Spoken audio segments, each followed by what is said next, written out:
And welcome back, everybody. This is Movies and Beyond. I am Callum. That is Kyle, as you can see. Callum and Kyle. Kyle and Callum. However you want to say it. We don't really care. Kyle, how's your day been? Has it been beautiful? Has it been wonderful? Done a lot of wanking? Just been. I thought I'd update the banner for today. I was kind of getting sick of seeing the old one. Had something new. Had something fresh. But yeah, we got a lot of information from Gamescom. Obviously that happened for last night for us. Loads of new little game updates, things like that. But the thing we are going to talk about today is Secret Level. Yes. This is going to be an anthology series. It's made by the guys who did Love, Death and Robots, which is on Netflix, I believe. I liked the one in That that shows- with the giant with the cock on beach. Yeah, there's quite a few different ones. Obviously, there's 2 seasons out of Love, Death and Robots. If you haven't seen it, it's pretty damn good. Is there 3 seasons? I think there's 3. Oh, I might be wrong. I don't know. Anyways, however many seasons there are, the show's really, really good. Every episode is vastly different from the next. There's no real continuity. Obviously, it's an anthology series. And it looks like they're taking that to, the gaming environment, which I love. Gaming, when it's sort of gaming adaptations haven't really worked well in the past. They've only slowly started getting better recently with like The Last of Us. I'm going to say Uncharted was fun. I enjoyed Uncharted. And a couple of it that, we've had. But this is such a great way to do it, I think. It's a nice way to test the ropes, test the waters. Obviously, we're getting a Ghost of Tsushima movie, which we're obviously going to get a Ghost of Tsushima episode in this, so it'll be really cool to see what they do. Yeah. Is there? I only managed to watch the trailer like on quickly on my dinner break. Yeah. So yeah, I've seen it once, but yeah, Kratos. Yeah, that's what I'm looking. yeah. Yeah, so I'm just looking at the list of them here. We've got them listed out. It's Pac-Man, Warhammer 40k, Sifu, Concord, Megamind. Yep, Sifu, Unreal Tournament, which I thought was really interesting. Unreal Tournament, New World, Armored Core, Spelunky, Honor of Kings, Dungeons and Dragons, which I think that'll be a fun episode. The Outer Worlds, which I haven't played. But again, I think that'll be interesting. Yeah, it's made by the Oblivion guys who did Fallout New Vegas, so it's. I guess you could say it's like. It's going to be somewhat similar, I guess. Well, not similar, but it's it's going to reminisce the Fallout sort of theme, I guess. Crossfire, which I'm pretty sure is a VR game, if I'm not wrong. I think it is, yeah. Yeah, Exodus. And PlayStation, which will feature a bunch of different characters from the PlayStation brand, which I think is quite interesting to do. So we're not going to get a full episode dedicated to Kratos or, obviously, Ghost of Tsushima. All right, so it's going to be like a big moulding of them. Yeah, if you actually pause the clip of when Kratos shows up. He's in like a modern city, from what we can see. I really like this idea. I think it's a great way to sort of, show off these things. If they're never going to get a film, they're never going to get a show. It'll be a great way to show them off. It's just funny though because Ghost of Tsushima is getting a movie. God of War is getting a show at Amazon. Yeah. And obviously Warhammer, we're getting that as a show. Yeah, I think is it by Netflix that or no? That's Amazon. Who's that by? Amazon as well. Is it Amazon again? And Henry Cavill heavily involved. And heavily involved. So I'm so down for this. This looks really right up my street. It seems to sort of reminisce all the different styles of the game, so they'll look true to how they're meant to look. It's just like a big cutscene, really, a high polished cutscene. But yeah, again, I'm super down for this, and I can't wait. I'm really excited for this. Now, look, Love, Death and Robots is something that I've watched one season of, and I enjoyed it, and I liked it, but I never really felt a rush to go back and, watch the other season.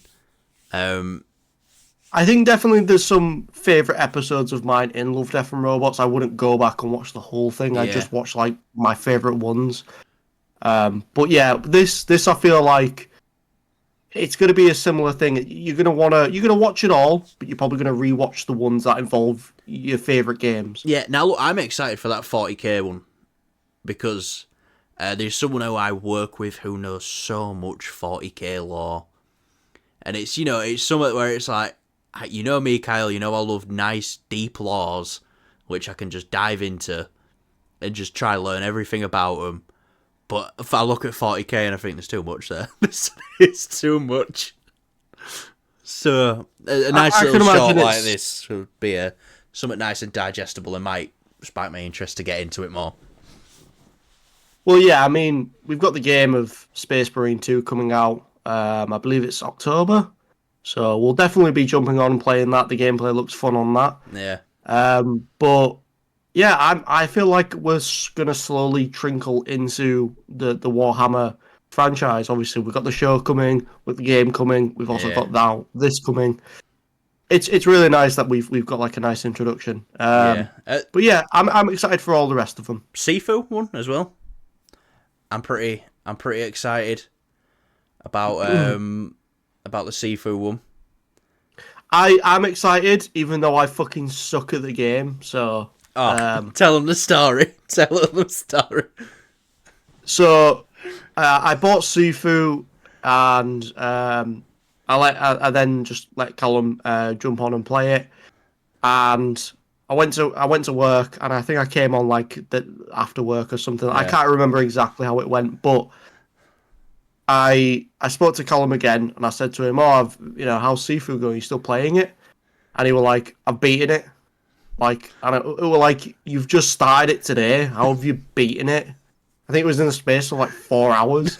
Completed it, mate. It's like an ongoing British joke that completed it, mate. It's from In Between Us, a show we've got over here. And he would just go, Jay, the character, goes through, he's pointing at all the games, going, completed it, mate. And he points at a game that ain't even out yet.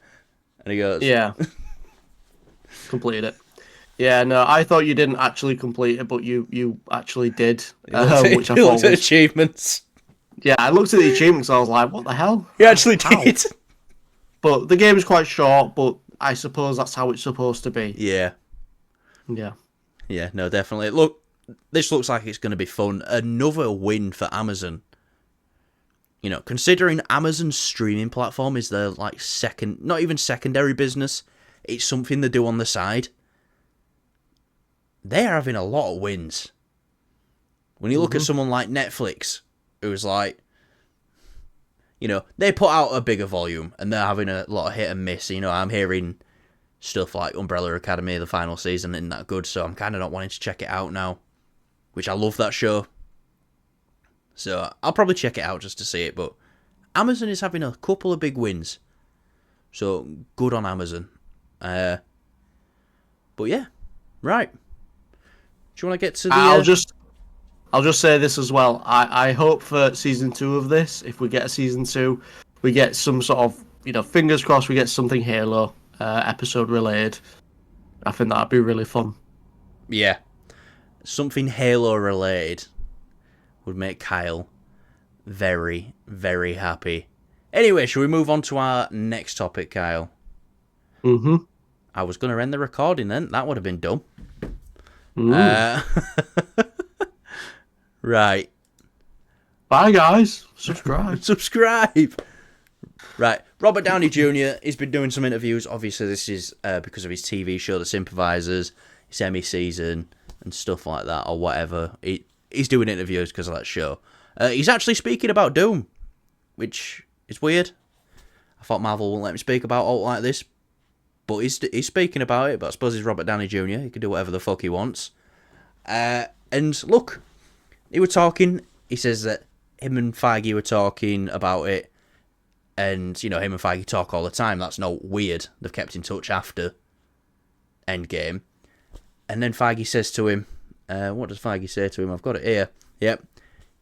Feige says, it just keeps occurring to me. If you were to come back, how can we not go backwards? How can we not disappoint expectations? How can we continue to beat expectations, Downey recalled. And he brought up Victor Von Doom. I looked into the character later on, and then he goes, let's get Doom right. So, Feige's brought Doom to him. He's looked into the character, and he's thought, fucking A. Alright, let's fucking do this. So, are you surprised by this, Kyle? That, you know, obviously, it might not... Obviously, there's money. There's a lot of money involved. But you're surprised that he's brought this character to Downey and they've gone... He's looked into him and he's thought, this is an interesting character. I want to play him.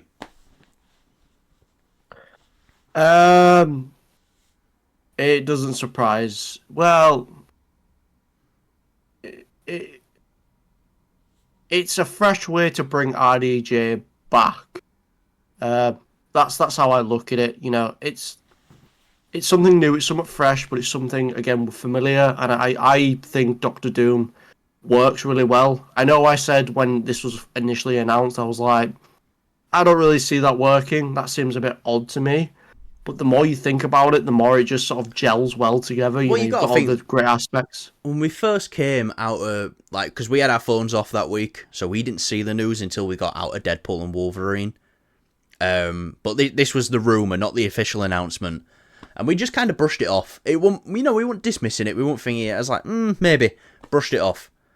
And then we stayed up for the Comic-Con so we could get all the news as it were coming out. And then we watched that video of him walking out on stage and was like, this just feels right. And I say it every time, we held hands. Kyle, don't deny it. We held hands. We didn't. We did. But like I said, I think this is a great thing for us to sort of, you know, to introduce this character, to sort of change the shift for the MCU.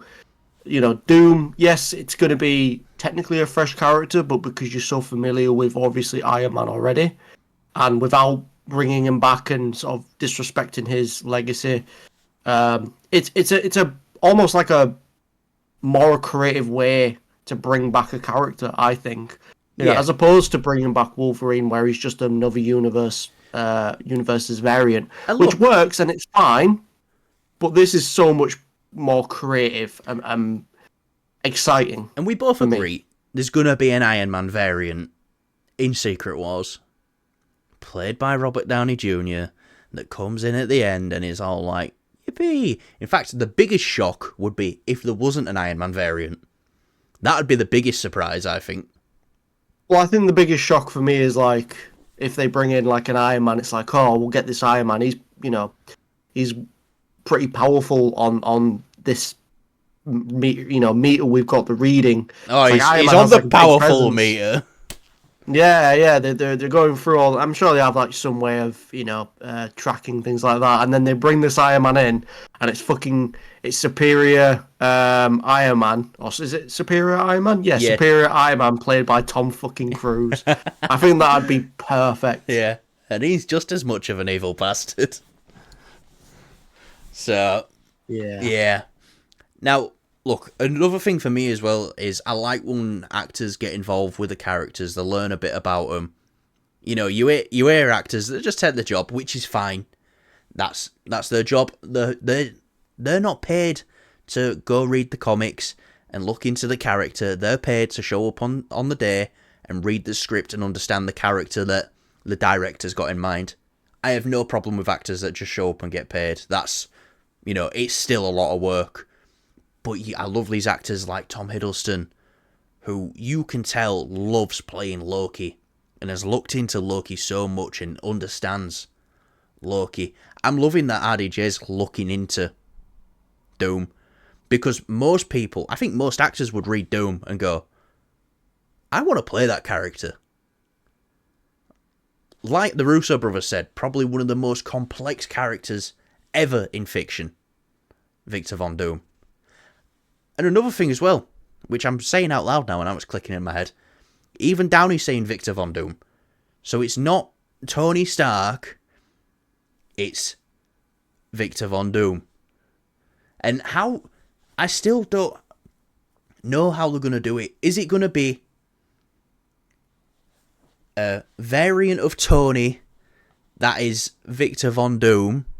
Or is it just going to be Victor Von Doom that happens to look like Tony? We'll have to wait and see. Yeah. We'll have to wait and see. We will have to wait and see. All questions for the future, which I cannot wait for. Loads of fun stuff coming up.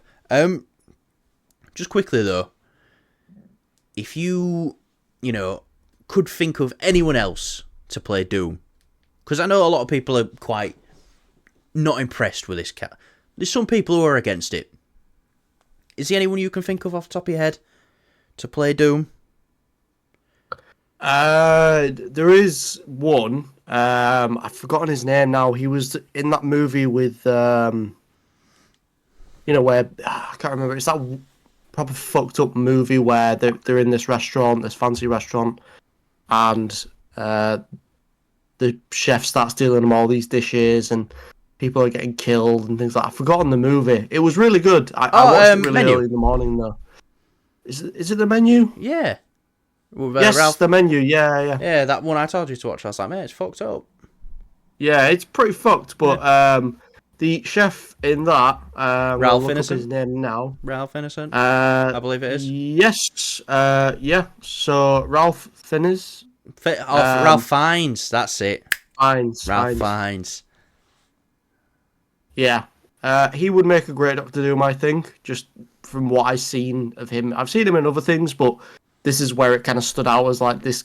He could play a very complex character. Yeah. As the requirements of Doctor Doom. Now look, we look at Cillian Murphy last year, and he was, when he was doing all interviews for Oppenheimer and stuff like that, and he was saying, "Look, if they get a good script, I'd play Doctor Doom, but he's someone I don't think he'd want to be tied down to a multi-picture deal." RDJ clearly doesn't have a problem with that because he was tied to the MCU for over a decade. Yeah, but I mean, it wouldn't be that big of a multi-picture deal. It'd be like 2 3 films. at most. Yeah, 3 at most. But because obviously we speculated that Doom may appear in the Fantastic Four film. It's very, very likely. Very likely. So, and Kyle speculated that Blade will not show up in Blade. Yes. If you book tickets to go see Blade, you will go there and you will not see Blade. Yep. There'll just be nothing on screen. Yep. As of right now. Anyway. Just adverts and repeat. Let's move on to the next topic. So this is I don't know if it's going to be a debate or not. Me and Kyle might be on the same page with this when it comes around to it. Look, Deadpool and Wolverine has recently become the highest grossing R-rated film of all time. That's great. It deserves it. But it took that spot off Joker. Now, the sequel to Joker is coming out in October this year. So, me and Kyle are just thinking, can Joker Folie à Deux claim back its #1 spot as the highest grossing R-rated film of all time, or take Joker's crown back at least, to being the highest grossing R-rated film of all time? So, Kyle, do you think that Joker Folie à Deux can do it? Do you think it can topple Deadpool and Wolverine? And just letting you know right now, Deadpool's theatrical run hasn't ended. It's going strong. I theorized it would probably end up at the $1.2 billion mark at the end. I think it might go past that now. I think it might be 1.3 it ends at. But its worldwide total right now is $1,150,000,000. So I don't think it'll even top its first film. Okay. That's a valid point. That is a completely valid point. There's lots of factors. Yes. I won't say what it'll reach, but the main factors are it's a musical. It's a sequel no one really wanted. the first one isn't regarded as like a masterpiece of movie. You know, it's a great film, but it's very mixed in the results. Especially when I you love Joker. speak to people. I love Joker. And I think when you hear people talk about it later on, this is one of them films which gets heavily criticised later on, but when it first came out, people loved it. I don't see it as that. I saw Joker as having like a successful, obviously debut of his own film. It made a lot of money. Loads of people wanted to see it. It was intriguing to have this character have his own film. Joaquin Phoenix obviously smashed it in the role. It was just, from what I gathered after seeing the film, say like not even a week, but a couple days after, people were saying, people were putting the question in: is Joker good? You know, is it all that? Which isn't really a good thing that you want. You look at Deadpool and Wolverine; it got nothing but high praise. I didn't see any negatives surrounding this I've film. showed you that thing earlier though, didn't I? Which now it's starting. People they're doing the turn-in on Deadpool and Wolverine. Yeah, I know, but Joker's never been in that position. It's always been very mixed in the air. All right. It's never had like a high rating and then it's gone down, or a low rating and then it's gone up, say like the Star Wars prequels kind of thing. It's just kind of been a rocky road. Now look, Some people love it, some people hate it, some people are just like, it's whatever. And that's how it's always been throughout. It's like from when it debuted, when it opened up in the cinemas, to now. so Joker made worldwide $1.07 billion at the box office. So look, it's about 60 million behind Deadpool and Wolverine, the first film. Look, there's a couple of factors that you mentioned, like it being a musical. Kyle, I don't think you know the musical crowd, mate. There is some crazy bastards out there who, like us, go back and, we'll watch a film in the cinema like fucking 10 times if we can, if we love it. The musical crowd, they go back and watch it and go to special sing-along. Sing-along screenings. Yeah. No, like I say, I think this movie will do really well. Yes. I don't think it'll break the first movie's record of what it hit. I certainly don't think it's going to beat Deadpool and Wolverine. I'm with you. I don't think it will. It will definitely have some greater numbers from the October release. Obviously, it's around the Halloween time. Couples will go see this film. It'll be one of those films that a lot of people will go see. Now, will the reception be sort of, lukewarm as the first one was? Or will this be like, oh my god, this is really, really good. This is so much better. This is the perfect sequel, or something like that. I don't know. But I can say with 100% confidence that this film will do really well. But, it won't beat original, and it won't beat Deadpool and Wolverine. So, look, yeah, you're right. On Rotten Tomatoes right now is 601 reviews. It's at a 69% critic rating and 89% audience score. But look, if you would have said in 2019 at the beginning of the year, do you think Joker is hitting $1 billion? People would have said no. They'd have said no. And it managed to. Now, I think this film does well. I don't think it beats Deadpool and Wolverine, simply because Deadpool and Wolverine hasn't finished its theatrical run. We don't know where that's going to end up going. Can Joker 2 make another 70 million on top of that, and then more to beat Deadpool and Wolverine? Maybe not, but there's another big factor as well in this, which might bring people in. Lady Gaga, she's a big star and she's got a lot of fans. People like her stuff, and she's turned out to be quite a good actress. Yeah, no, that's what I'm saying. I think definitely this film, is going to be very successful. It's going to be a hit. But you've got to look at it as this way, Callum. If the first one didn't do as well as it did, let's say it did, Yeah. I don't know, 600 at the box office, right? That's, just over half of what it made. I don't think we would have gotten a sequel. No, definitely not. Definitely not. Just with it being so, cracking 1 billion, it had all this praise of, doing so well at the box office. That's why we got a sequel. And I Because, think no one asked for this. I think we need to look at the most important thing as well, though. Here is if this film is good or not. Because if it's terrible, it'll make a bunch of its money opening weekend, and then it'll probably taper off. If it's good, people will be going back and back to see it. I think I'm definitely gonna tempt my expectations. Obviously, I'm gonna try go into it not as hopeful as I was with the first Joker film. I was really hopeful, and I was really looking forward to it. This one, I'm just gonna go in, hope for the best.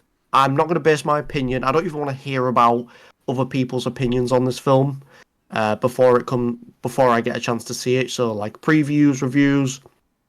I don't want to listen to it because we had that with a lot of movies lately. The Flash, we heard nothing but great things. It wasn't that great. It was good, but it wasn't that great. Deadpool and Wolverine, though, I think is an exception because we knew we were going to love that film.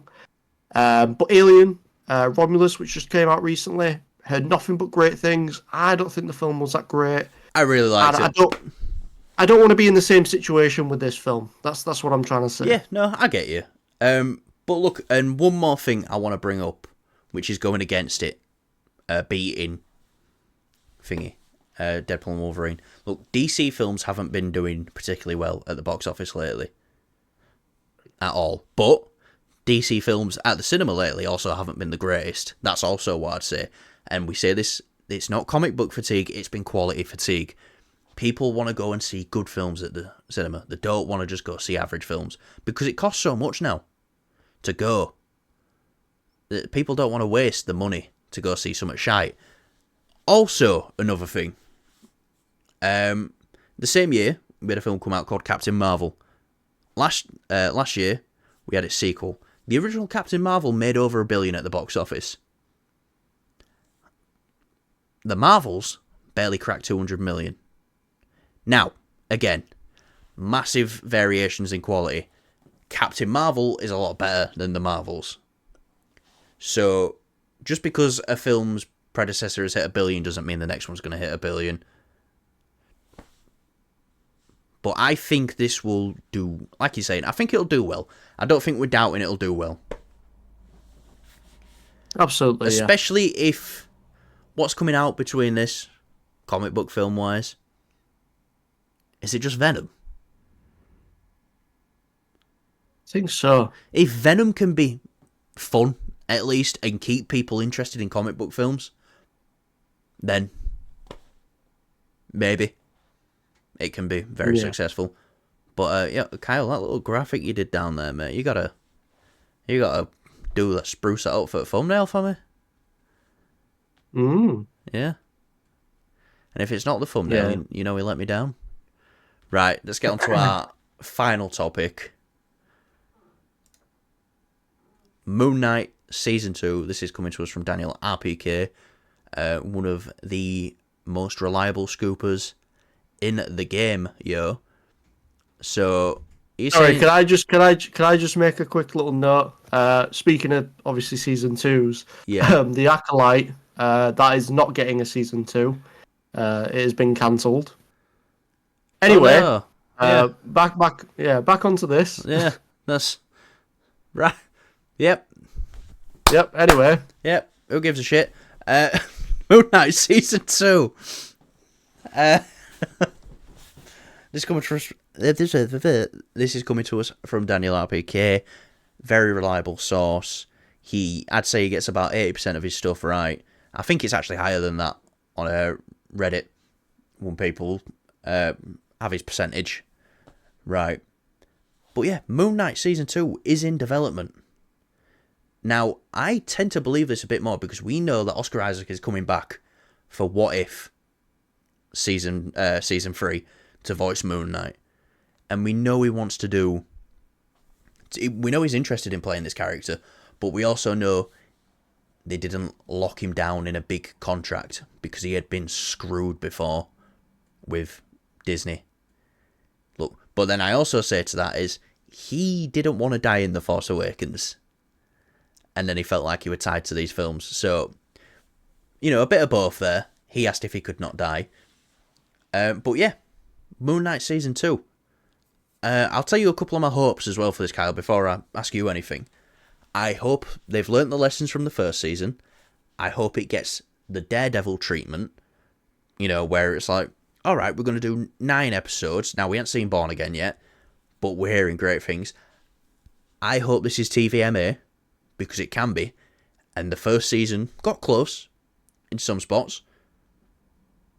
And I hope there's not this mystery, who's the villain sort of thing, which we didn't get with the first season, to be fair. I just hope that's not in it. From the beginning, we knew Arthur Harrow was the villain. The only mystery we had in it is like, who's the other person? Out of Stephen and Mark. I definitely think that this should have been. They should have just gone straight to making a film with this. I feel like it's like one of those things of like, oh, I'm glad that Armor Wars got turned into a film, but I really wish they just did that. They gave that the treatment for this. Moon Knight is such a big character, and you got Oscar Isaac playing as the character. It's you've got 2 great things here. Just make a film out of it. Now, I like films, I like films, but I really, truly believe Moon Knight is better serviced by a TV show, especially once we see Daredevil Born Again, then I'll definitely make my mind up on that. To see if they really have course-corrected the Disney Plus style of doing things. But I think Moon Knight's just serviced better by TV. Listen, I'm going to say this. I don't think Moon Knight as a character is great. Oscar Isaac is great as a character. As the show, I don't think it's all that amazing. Now, again, it's that thing of the Disney Plus format that they've struggled with and they've had to deal with. I definitely think that this should have been a film. They should have just literally... It was meant to be a limited series, and it should have just gone on to be a film. It's a tricky one, obviously. Changing that, shift over, because I think season 1 of Moon Knight would have been so much better if it was in that movie format, And I get what you're saying. It kind of fits the TV thing. I get what you're saying, but at the same time, I've got to say to you, I don't see it. I don't see an example. We've had an example of that already from the show that we've got. I'm still waiting for it to be like, oh, Moon Knight is better in TV rather than a film. I think, look, when it comes to it, and this is what I'm saying, if they can, not the old format of TV, Disney Plus TV, this new format they're trying with showrunners, so you think, it would work better as a film, it's because they was making them as films and then chopping them up. I want to see it as TV, and I just think the character and the mystery and the intrigue and everything like that lends itself better to TV. So I get what you're completely saying, whereas the first season would have been serviced better as a film, but that's because that's how they were making them. We haven't seen a Marvel TV show yet made as a TV show, so my mind is going to be fully made up when I see Daredevil Born Again.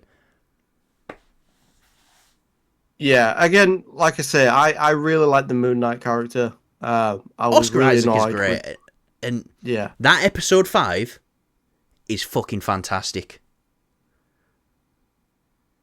Yeah, like again, You don't know it's which one it is, not do to you? the fault, not to the fault of the sort of Oscar Isaac or anyone like that.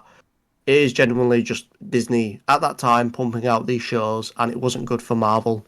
Thankfully, they've done a course correction. I just wish that, for me personally, I think this would have worked better as just umping it up as a film because it would have made some good money. I think. Yeah, no, I think it would have as well. I think it would have done good money. You know, Oscar Isaac, he's a star. People Yeah. love him. You got to look at it as well. Obviously, the Marvel show, sort of if you look at their record, it's not that great. Whereas the Marvel films, yeah, they've not been great as of recently, but you've had some really great ones in there. So people have more faith in the Marvel movies to go watch them Yeah. than they do with the TV shows.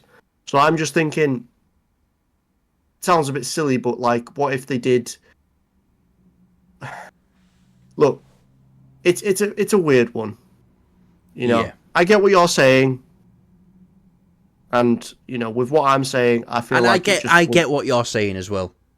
Yeah, Yeah, you know, you've clearly been let down by Disney with their Marvel TV projects, which I have as well. You know, I really enjoyed Moon Knight season one. It was fun for what it was, but I get what you mean. Where it's like it'd be serviced better by a film, which season one would have been serviced better as a film, but I want to see it done now properly as TV. I mean, yeah, it's just the Moon Knight character. You can take him all sorts of places, and for that, you kind of need a bigger budget, which is why I'm lending to more of a film. Well, Obviously, I apparently, know. Bushman, the you Mhm. know who he mentions in the first season, his old CEO. Apparently, he's going to be the villain for season two. So they're taking it away from like that mystical aspect now, and it's going to be, Moon Knight. Yeah, he's got like these mystical powers, but it's more on the streets, vigilante, fucking shit up, random Yeah, bullshit go. we'll have to wait and see. Obviously, again, if this works out. If this fails, though, I just think Disney should stop with their TV shows No, unless they've got something. Unless they've got something good, like say an Andor, then do that, or a Mandalorian, well, then but this do is that. this is what I'm saying to you. So if you see Daredevil Born Again, the new way of doing TV, this will be the first show of the new way of doing TV. Would that kind of bump your excitement for, do you know what? Moon Knight as TV. Alright, I'll accept it now. I'm gonna say no, I knew just you'd because say of that. no. Yeah, just because of that factor of their movie track record is better than their TV track record by a lot. So that's where I stand with it. I'm still looking forward to Daredevil, and I think they've done a really good course correction. We won't know though until we actually see it, Yeah. but that's where I stand with it. Yeah, no, definitely.